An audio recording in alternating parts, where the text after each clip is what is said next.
ዛሬ እሁድ እንደመሆኑ መጠን እግዚአብሔር የምናመሰግንበት ወደ ቤተክርስቲያን ሄደን የምንባረክበት እርፍ የምንልበት ለሚቀጥለው ሳምንት ደግሞ ፕላን የምናዘጋጅበት ኢነርጂያችንን ሰብሰብ አድርገን ነውና እስቲ ደግሞ ስማይል እናድርግ። ስማይል ባደረግን ቁጥር ሰዎች ሰላም እንዲሰማቸው ልክ እንደ ጓደኛ እንድንሆንላቸው እኛ ተስፋ ኑሮ እነሱ ተስፋ እንዲኖራቸው እኛ ኮንፈርት ኑሮ እነሱም ኮንፈርት እንዲኖራቸው ምክንያቱም እኛ ፊታችንን ካጠቆረን እነሱም አውቶማቲክ ፊታቸው ይጠቁራል ማለት ነው።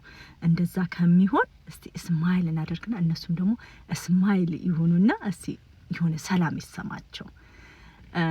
ይሄንን ከቀዳሚው ቴካዊ የወሰድኩት ነውና ስማይል ባደረግን ቁጥር ሌሎችንም ፒስፉል ለማድረግ ሌሎችንም ደግሞ ጀስት እንዲረጋጉ ኮንፈርት እንዲሆኑ ለማድረግ እንሞክራለን ይላሉና እስቲኛም ደግሞ እንሞክረው በራሳችን ላይ።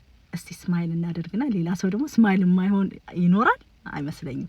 እና ስማይል ባደረግን ቁጥር እነሱም ደግሞ ሰላም እንዲሰማቸው ኮንፈርት እንዲሰማቸው እናደርጋለንና ይሄንን እንሞክረው እላለሁ። መልካም እሁድ ለሁላችንም። መልካም ቀን።